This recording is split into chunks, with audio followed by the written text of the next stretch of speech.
To Wally's point, a couple of the bumpy spots or challenges for you this year in what was a terrific year for the program? Yeah, I'll go back. I'll maybe just go on to this year and then I can go backwards. But this year probably started last March. Well, it did start last March.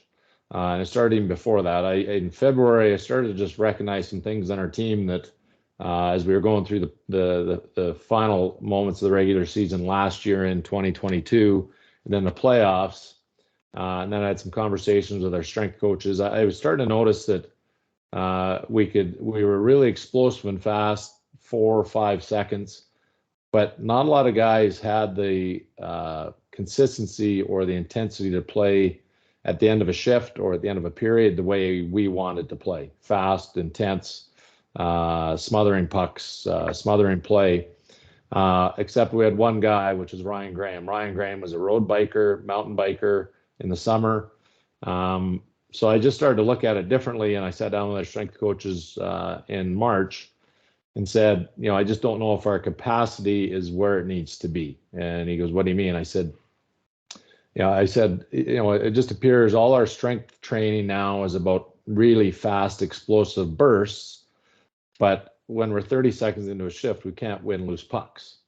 So I said, I'd like us to change our training and we're not going to get away from our strength training, but adding more conditioning components to it. So our capacity or our gas tank or whatever you want to call it is larger. So I had a meeting with our team middle of March last year, explained where we were going, that, their strength and conditioning component and power part was really important. That wasn't going to go away, but we needed to add an element of more conditioning to make sure that our volume was big enough that we could win races late in games, late in a shift. So that started then. And then I went to our alumni group, asked for some funding to buy more bikes. So we ended up getting, we have now 6 spin bikes in our dressing room. So come middle of August, we introduced more biking programs to supplement the skating we were doing, the practicing. And so then through the preseason and the first 3 weekends, we were 1-1 every weekend. Average Friday, we talked about where we needed to go Saturday. We were a lot better Saturday. But you could tell we were just scratching the surface and still getting to the level of conditioning we needed to. And our strength coach added some stuff on the ice as well that we were doing and different skating protocols. But then it was middle of October, and we lost 7-2 in Mount Royal Friday night. Embarrassed, didn't play well, didn't compete. Had a conversation that Saturday morning, challenged our guys. We came out, we were down 3-0 right away. And this was the Hall of Fame weekend. So this was the weekend we inducted George Kingston, Paul Geddes. So, George is in the building, and I've always looked up to George, and, he's a world-renowned coach. He's coached in the NHL all over the place, and he was inducted into the Hall of Fame for the Dinos. And so we're down 3-0 after the first, and then we stormed back and won in overtime, and then we never lost another game. Then we won 23 in a row, and but we also then at that point, I said to our coaches on Monday morning, I'm going to introduce a few different things as far as standard of play. And we just started to add more and more pieces to our practices as far as standard acceptability, as far as what we were going to accept. And we tightened the screws a little bit more on just puck management, our checking skills, our intensity for loose pucks, just our ability to get on top of plays faster. So, our MO this year was more speed, tempo. We checked above the puck really fast, and we smothered teams, but you could see it, just our conditioning level then started to really take off. We never lost a Saturday night the rest of the year until we lost to U of A in the finals, and then we won all of our games through the regular season, 23 in a row, and I would say there's only a couple of those games where we had to really fight right to the end, but a lot of times we dominated games just because of our pace, our energy, and our details and our standard of play. I thought, so those moments in time, I think, really helped change what we were this year to become the team that we needed to be to win a championship. And I said it, and I think, Tim, you were the last one to win in '96, were you not? Yeah. Yeah. So start a training camp, first day of training camp. I turned our guys around at the end of practice. I turned them around and I said, look at the banner. They looked at it. I said, anything stand out? I said, the date. I said, the date. I said, it's embarrassing. We're all responsible. I said, I've been here for 14. It's time to change. And our guys were great. They bought in all year. They worked their tails off. They're extremely coachable. So, that's a little bit about this year. But it started last March when I challenged our guys about their conditioning, not being just fast and powerful, but having volume to be able to do things for a long time and for a weekend. So, yeah, I just wanted to interject, Mark, because as you know, I was at that Hall of Fame game, and I spoke with you and Robbie, I guess, after, or maybe it was just Robbie after the game, Mark's assistant. And I remember just being struck by your team in the third period of that game, like total domination, like won every race, every puck battle, just outwilled Mount Royal. And I almost called you on the Sunday and said, "Hey, Mark, from an old fart who won the last championship, I would love to come into your room and just say what I just said to the guys and how impressed I was, and that they should just remember that period." But they clearly did it without me, which is terrific anyway, because I bit my tongue, but it was an impressive 20. Well, probably started when Mount Royal scored kind of midway or late in the second period, and you just took over the game, and you clearly see a mindset change, and it clearly moved forward. It was fantastic. Yeah, no, it was interesting then to go on and win 23 in a row like that. It was 4.5 months. We didn't lose a game. It was almost surreal that you just kept winning games in different ways. But the common theme was our energy and pace of play and intensity was significantly higher than most of the teams on a consistent basis, for sure. Mark, I just wanted to share with you the fitness component. I never realized how important it was until I worked with the women's national team in 2001, and we had a centralization fitness camp in Valcartier, Quebec, which is a military base, 6 weeks, where we did fitness testing. Steve Norris and Dr. Smith came out, the kinesiologist from the U of C. And the U of C was sort of the guru capital of training and athletics for all sports specificity and all fitness components. I had no idea. We were just hockey players. We weren't athletes. And that's the difference. Even playing major junior, they're hockey players. Yeah. There's a difference between an Olympic athlete and a professional athlete. They really have to train. Yeah. And when they play such long seasons and so many games, it's not really going to contribute as much as you would like to their performance in season.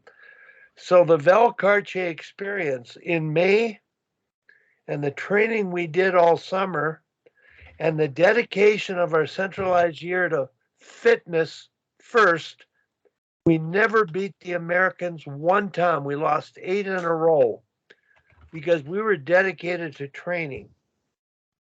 And we tapered in the last 6 weeks of the season, and we ended up going to Salt Lake City and peaked in our performance. So your story, although it applied to, you described the year, just reinforced for me is the biggest difference you can make at an elite level is training, off-season training, and doing the right things in season. And we were so far behind the American team in 1998. They had centralized for 18 months of training. We jammed it into 4 months with our Canadian girls and lost in Nagano. Yeah. So kudos to you. I've always wondered about university athletes, college football, but specifically hockey, coming from major, junior, and this idea of, well, they do have trainers, they do fitness testing, but how much of it is really respected and dealt with in a scientific fashion? So, Yeah. Tim, go ahead. I was just going to add to that, Wally. My own experience. I think it was after my third year, maybe senior year at Brown, and finishing my first year in the American League. I remember, like, I was a big skinny kid, and I was starting to run and work out at that time. But I remember in January, my first year in the American League, to Mark's point about conditioning, a feeling. I remember it like it was yesterday. We were at Halifax, just finished playing against the Voyageurs, and I felt like burnt out and out of energy. And I said, geez, I got to do something so I can just survive the year. And so the next week, I just started twice a week going to, do some strength training, not heavy lifting stuff, but just some maintenance stuff.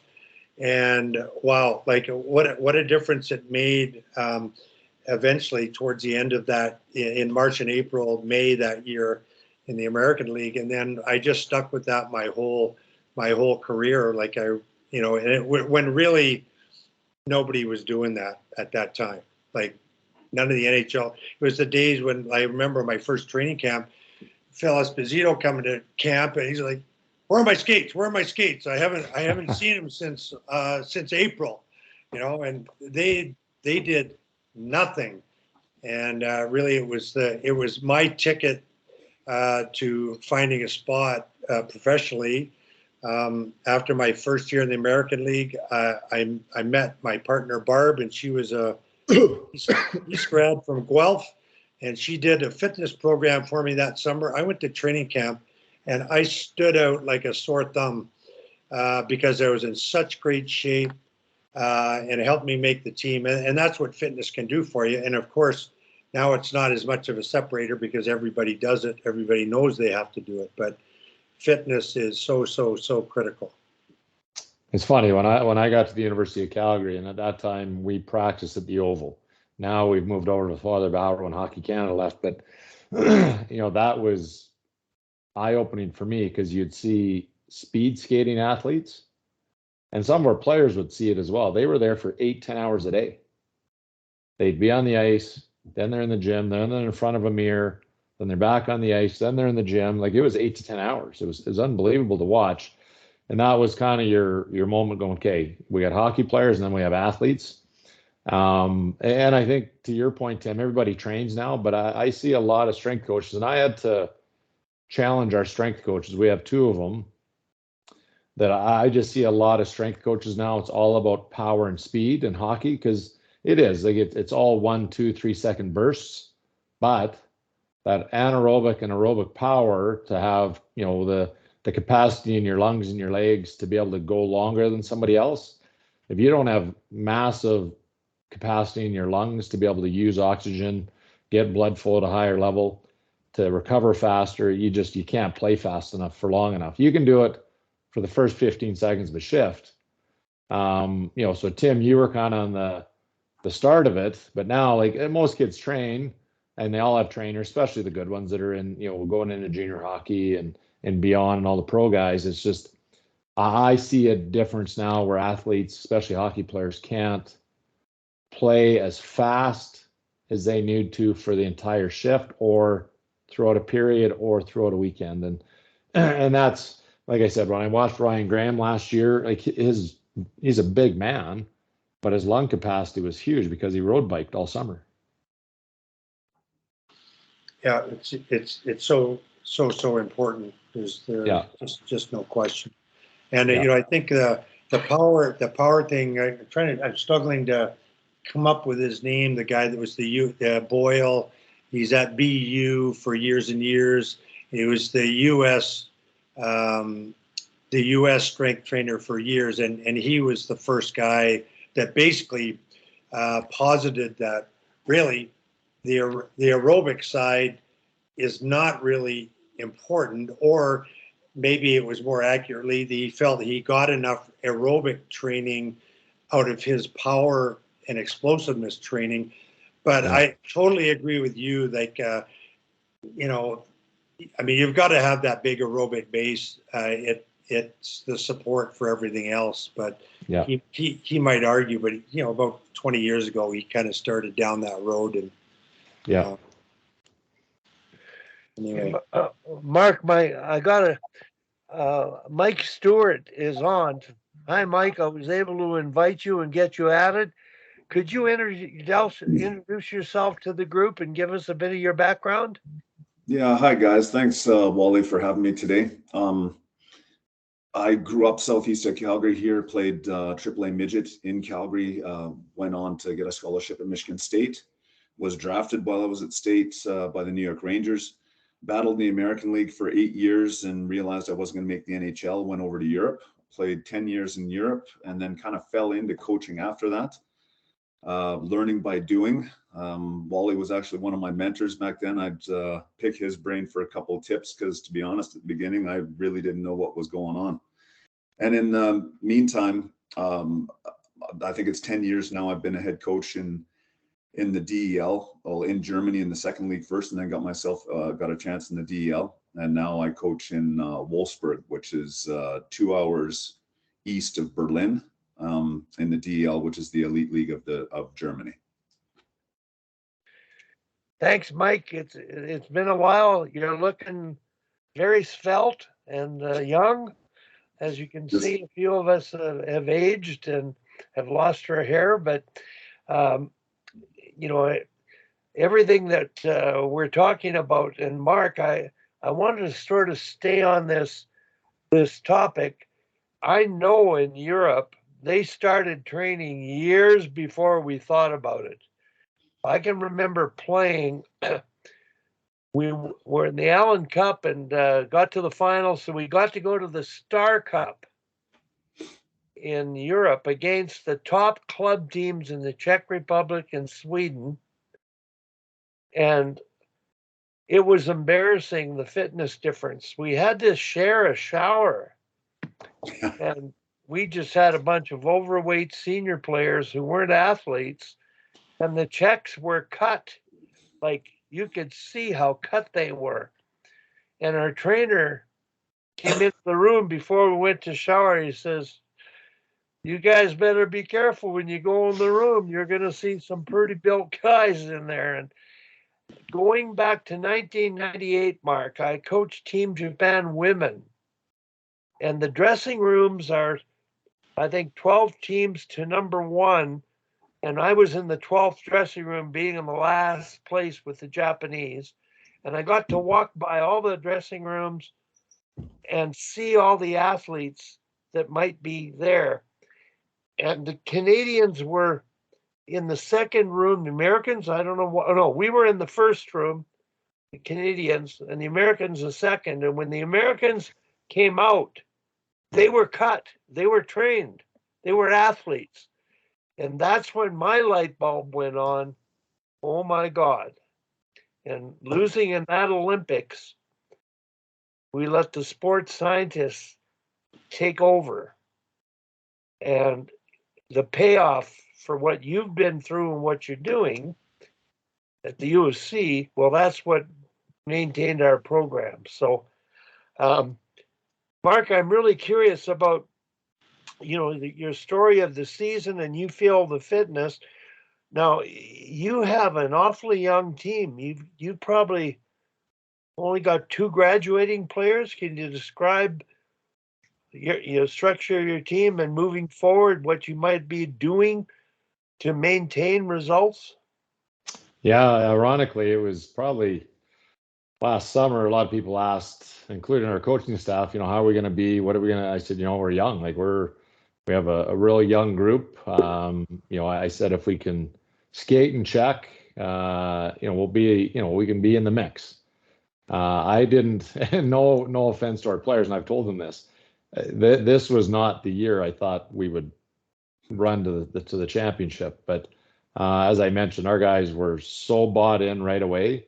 to what we had to do. And our leaders, they took the messages back to the room over and over again about being, just the buy-in and the coachability. They were awesome. So yeah, we have 2 players graduating. We got one more forward that's going to move on. He just decided that university is not his cup of tea. He's going to go to a trade school and look at something else there, which, I respect for sure.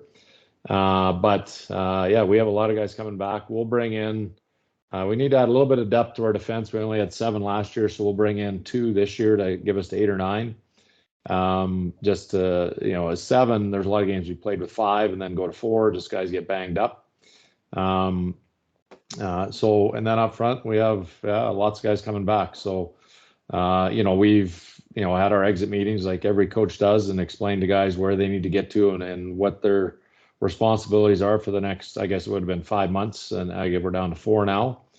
Our guys are excited. We got back from nationals and I'd be in my office and guys were in the gym already. We didn't say anything to them. They were just up in the gym working with our trainers right away. And, I think the excitement of the season and the excitement of how much better guys got, they didn't want to stop. They want to win again. They know we have lots of guys coming back, and they're really excited about trying to do that again. So, our guys are putting in tons of time already. Obviously recruiting, we got to bring in a number of players that'll help us, but really looking forward to it. And we started I guess the other thing we did when you look at where it started last year, we were supposed to start it 4 years ago, and I kept looking at the NCAA model. Like a lot of those athletes are down there for 10 and a half months training, skating.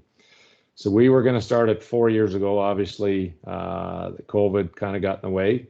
So we started it last spring where a number of our players stayed here, worked with our strength coaches 4 days a week, 5 days a week, but then went on the ice with myself and our skills coaches and our D coaches and worked on position-specific development in May and June twice a week, and our skating coach. And a lot of those guys that stayed, I think we had 14 guys stay and do that in May and June. A lot of those guys had unbelievable seasons, and a lot of guys really speak about their improvement in those 2 months and those 3 months of strength training on ice, their skating improvement with our skating coach and our skills coaches. Because I just looked at it, and all our guys say they want to play pro hockey, and I said, well, if you want to play pro, we got to invest way more. So we invested money in skills coaches, skating coaches, strength coaches, and then we said we're going to invest more time, and our guys have bought in, and we got another 14 guys staying this spring and summer. And I think that's part of the success of the program, just being very committed to making sure our players improve. Because you look at the NCAA, like a lot of guys, they go down there, pretty good players. They leave as outstanding players because they train and they're on the ice doing stuff that's very specific. They're in the weight room. They're working with skating coaches, and their level of improvement is significantly higher than some of our guys, for sure. And we want to make sure we change that. Mark, I just wanted to relate a story. When I played university hockey, grew up in small town Saskatchewan, no gym. No. Obviously no training, but I played senior hockey as a 16-year-old, made the university team, which was all junior graduates, major junior from Saskatchewan in the junior league. And I had no idea about training, but I had to take a weight training class. And I used progressive overload a little bit, playing with the class. At the end of the year, I stayed for an extra class to train. And I weight trained, and I worked out with a couple of wrestlers that played football that I knew and was taking classes with. One of them became the Olympic coach of the wrestling team. He was a 130-pounder who just used to kick the shit out of me. And the other one was a 190-pounder that played football for the Saskatchewan Roughriders. But that was my first exposure to training, and I did that every year. And as a result of it, I became a player that got invited to an NHL camp and made the national team, only because of that. Yeah. The hockey was one thing. So later on, as we move along, Mike, I was going to ask you about, when you left Canada, then you got to Europe, maybe a bit of a wake-up call, but I wanted to mention Hal Terse and maybe Hal to introduce himself. But Hal, Mark has talked about fitness and the impact it had on his college year. And I have one name that I'm sure you know well, and I don't know if he's still alive, but back in the day, he was the guru of fitness. In Canada, Lloyd Percival was. Tarasov read his book, and that's what turned the Soviet game around. The training, the science of coaching and training. And Hal, the name I'm mentioning is Jack Blatherwick. So, Hal, please introduce yourself. Hi, good morning, Mark. Sorry I got in here a little late. Got a lot going on here today, but sounds like you guys you had a good run. That's pretty exciting. I can see how energized you are out of it too. So that's really fun. Yeah, thank you. Jack Blatherwick, he's still around. He's sneaking up on 80, I think. He trained the 1980 Olympic hockey team for the United States, and but he's got a PhD in this exercise physiology as it relates specifically to hockey, and you can actually Google a lot of the stuff that he does. I don't think it's unique in today's culture, about the explosive training. Don't train in a barrel, train lateral movements and that kind of stuff. But if you Google Jack Blatherwick, you'll find some of this stuff on there. I worked with him back. I hate to say this, maybe in the 80s, on ice overspeed training for mostly. I was coaching junior hockey then, the United States Hockey League. We had junior players, college players, and some pro players, and it's great stuff. I still use it with the kids I coach now. So it's worth looking at for sure. The other thing I find is really interesting is some of the guys I work with when I'm scouting, they always look at a kid and figure out what's wrong with them. See, and I like to look at a kid and see what's right with him. And there's some great hockey players from Minnesota that didn't skate very well and have had long careers in the National Hockey League. So, skating is one thing. I was just about to call a guy. There's another guy in town here that's trained. He does a lot of on-ice training, very specific, like you're talking about, with defenseman training specifically for defensemen, specifically for forwards, and then just continuing to elevate their skating capability. And so, I don't know, Wally. What else should I tell them about? Hal, Debate. You got to talk about Blatherwick. Now, Tim, before you've got your hand up, Tim, and go ahead, and then I'll go back to Mike and then get back on Mark, because I've got questions about the UFC and the program and some coaching things, a little bit different than the physiology, but more the psychology of coaching. Tim, go ahead. I'm just going to interject to Hal. If you see Jack in the near future, say hello for me. Sure. Had the pleasure of working with him. Really enjoyed it when I was with the Rangers. Herb, and I had the pleasure of working with Herb there, of course, too, and loved both of them. He was a pioneer in the hockey area in terms of the training and the conditioning. Terrific guy. Really like and respect him. And Mike, I was wondering, in your year our half year with the Canadian national team, did we cross paths? Because I was at UFC, and we often had, not often, but every once in a while had sort of special team practices where the national team come over or we'd go across the street to Bauer. And so I think we must have crossed paths, no? I think we must have, Tim, but to be honest with you, that year, I mean, it was one of my most memorable years for a bunch of different reasons, but it was a blur. You know, we had Andy Murray as our head coach and the GM. And if you guys have run across Andy, Yeah. I've heard this is a quote from someone else. This isn't from me, that Andy can be the black hole of fun. That's a good one. He I would like run that. us through 2 hours and 15 minutes of practice in the morning. We'd have the flood the ice halfway through, and then we'd go home, have lunch, we'd come back. And Andy, later on, I ran into Andy once he was off to LA, and I ran into him a few times. He said he used us that year as lab rats. So then he'd send us over to U of C to the physiology department, and we'd do our workouts there. And that was before lactic acid testing was a thing. We do these skates where we'd all be barfing, and then they'd be pricking our ears after every week. And no one had ever heard of such a thing. I can tell how he's liking that. Yeah, say again, sorry. I could tell that Mark is liking the story. Yeah, no, and it's funny, you know, like we ran across each other. I've known Wally forever. Tom Malloy, I've run across over the years, and how small the hockey world is. But Mark, my son plays for Mark now at U of C. And he was a rookie, a first-year player this year. But coming back to bringing it all back to fitness, is that Mark's focus on that, it became an identity. And I'm getting this through Mac, right? Like we're the fittest team in Canada. It became part of their identity.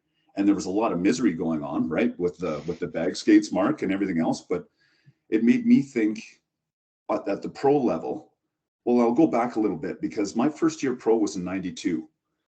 And so back then we were all in the gym, but we were, you know, we could bench press the house, we could squat the house, but we had a little extra on top, you know, we were we weren't 10% body fat, that's for sure. And that was kind of a standard. But then that's in the early 90s, that's when the Europeans started coming over.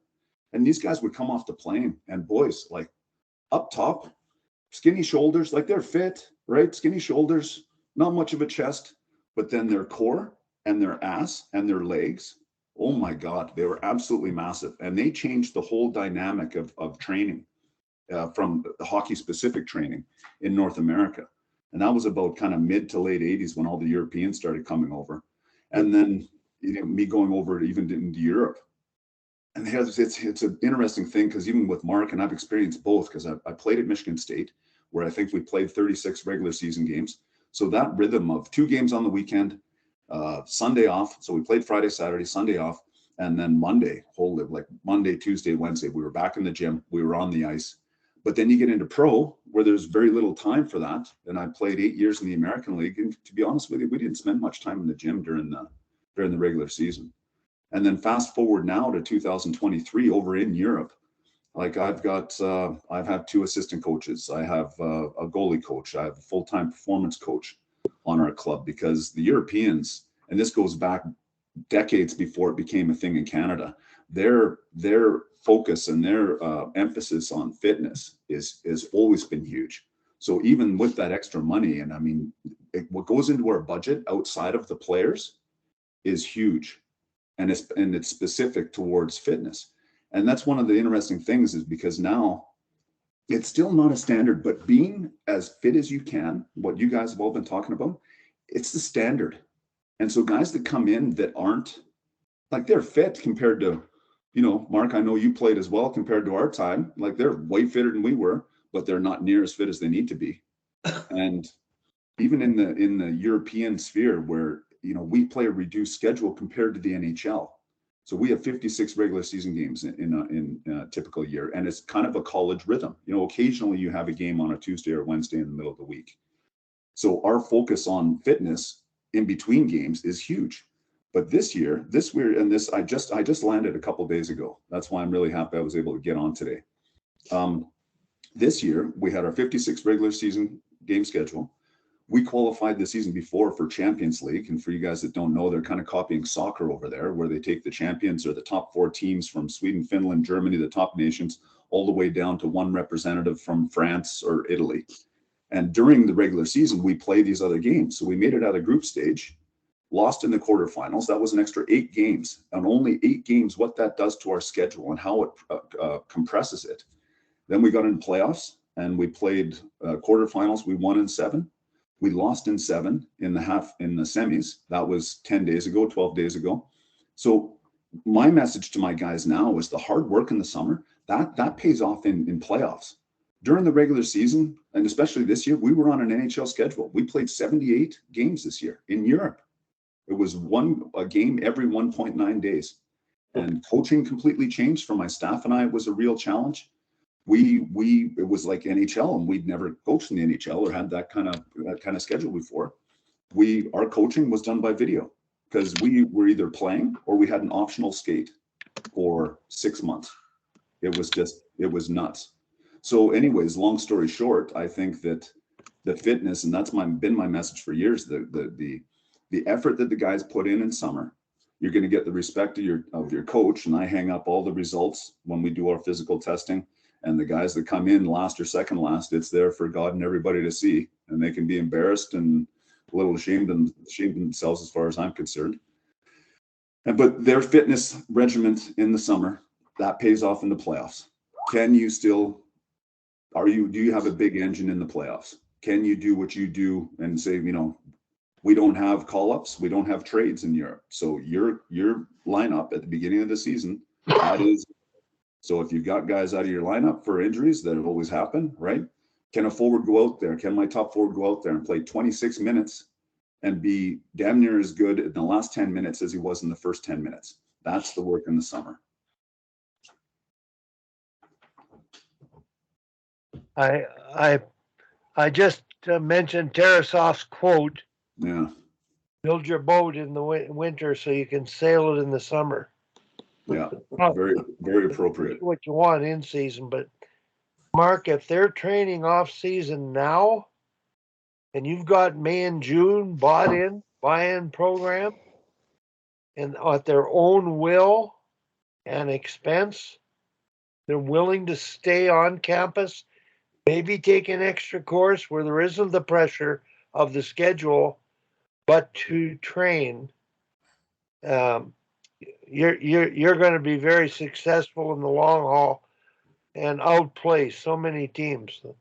So congratulations on the reality. And Mike, thanks for sharing your story, because in Canada, we got a wake-up call in the 72 series. Yeah. Great hockey players, but not athletes. Now when you look at the NHL and you look at the ratio of players, to what degree is the training a part of the gap being closed around the world in the smaller countries with fewer numbers playing at a high level? Well, I think the club system there is really responsible for investing more expert resources to apply those things. And in Canada, fortunately, but also unfortunately, but fortunately, we rely on a volunteer system. But we're trying to do the best to get the best results, and that's got struggles in itself. But Mark, I just want to come back to the X's and O's of hockey competing in your league. How important are they relative to playing different teams and being able to perform, outperform, take advantage of